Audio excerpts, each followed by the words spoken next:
శ్రీనివాస్ సూపర్విజన్లో ఈరోజు నాగార్జున సాగర్ ఎస్ఐ సంపత్ వాళ్ళ స్టాఫ్ ఒక ఇంటర్ స్టేట్ పెట్రోల్ బంకుల్లో స్వైప్ మిషన్ ద్వారా చీట్ చేసి లక్షలు కొట్టేస్తున్నటువంటి ఒక అఫెండర్ని పట్టుకోవడం జరిగింది. ఇతని పేరు అనాల శివ. ఇతను నర్సరావుపేట, పల్నాడు డిస్టిక్ట్ నర్సరావుపేట లావిరాల గ్రామానికి చెందినటువంటి వ్యక్తి. గతంలో కూడా ఇతని మీద అనేక కేసులు ఉన్నాయి. సో మొన్న సాగర్లో ఒక హెచ్పి పెట్రోల్ బంక్లో ఇతను ఆ బంక్లో పనిచేసేటటువంటి బాయ్ దగ్గరకు వచ్చి స్వైప్ మిషన్ ద్వారా తనకు కొంత క్యాష్ ఇవ్వమని, అర్జెంటుగా మెడికల్ రిక్వైర్మెంట్ ఉంది, మీకు స్వైప్ చేస్తా అని మొదట స్వైప్ చేసి వాళ్ళకి ఒక 30,000 మన బంక్ అకౌంట్లోకి పంపిస్తారు.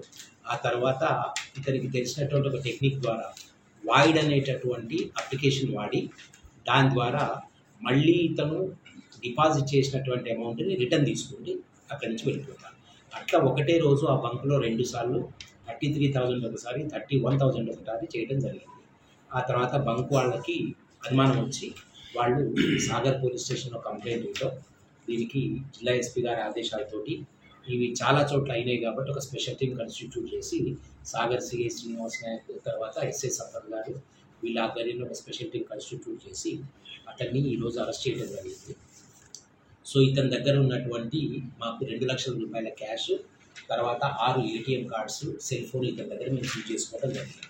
సో జనరల్గా ఇతను బాగా రద్దీగా ఉన్న టైంలో పెట్రోల్ బంకుల దగ్గరికి వెళ్ళి అక్కడ ఉన్నటువంటి బాయ్స్ తోటి మీకు ఒక 2 రూపీస్ కమిషన్ ఇస్తా, నాకు క్యాష్ కావాలని చెప్పి యావరేజ్గా ఇతని ప్రాక్టీస్ ఏంటంటే 30,000 స్వైప్ చేయడం.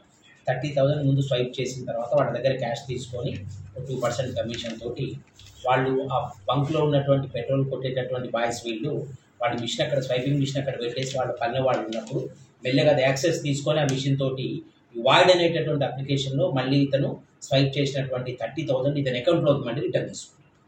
ఇట్లా ఇతను గతంలో 4 కేసులు చేయడం జరిగింది. అదేవిధంగా ప్రస్తుతం ఇతన్ని 6 కేసుల్లో అరెస్ట్ చేయడం జరిగింది. ఇతన్ని దీంట్లో సూర్యాపేట రూరల్, మునుగోడు, జగ్గయ్యపేట అంటే inter state, inter district cases కూడా ఇతని మీద ఉన్నాయి. ఇవన్నీ కాకుండా మాకు ఉన్నటువంటి ఇన్ఫర్మేషన్ ప్రకారము అతను కన్ఫెస్ చేసిన దాని ప్రకారము ఈ సంవత్సరంలో ఇతను ఇప్పటి వరకు 33 ఇలాంటి అఫెన్సెస్ చేయడం జరిగింది. ఇవన్నీ కూడా ఒంగోలు, గుంటూరు, దర్శి, దుగ్గిరాల ఈ ఏరియాలో ఉన్నాయి. వీళ్ళందరికీ కూడా మేము ఇది కన్ఫెషన్ రికార్డ్ చేసి వాళ్ళకి ఇన్ఫర్మేషన్ ఇవ్వడం జరిగింది. వాళ్ళు అక్కడ కంప్లైంట్స్ వచ్చినాయా లేదా చూసుకొని దాన్ని బట్టి వాళ్ళు ఇన్వెస్టిగేట్ చేసుకుంటారు. సో యాక్చువల్గా this fellow is involved in almost 39 cases in the last 8 to 9 months. So ఈ విధంగా అతను కంటిన్యూస్గా అఫెన్సెస్ చేస్తూ ఉన్నారు కాబట్టి as per the instructions hour kind SP sir, ఈరోజు మేము ఇతని మీద సస్పెక్ట్ షీట్ ఓపెన్ చేసి ఇతని సొంత ఏరియా అయినట్టు నేను నర్సరావుపేటకి పంపించి ఇతని మీద కంటిన్యూస్గా మేము మానిటర్ చేయడం జరుగుతూ ఉంది. రెండోది, మా తరఫున ఇతనికి మేము ఒక ID నెంబర్ ఇస్తాము.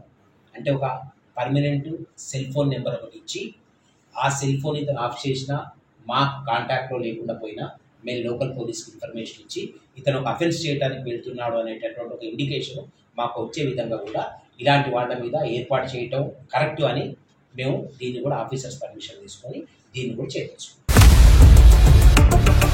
ఇండియా పాకిస్తాన్ తాజా అప్డేట్స్ కోసం డౌన్లోడ్ చేసుకోండి RTV లైవ్ యాప్.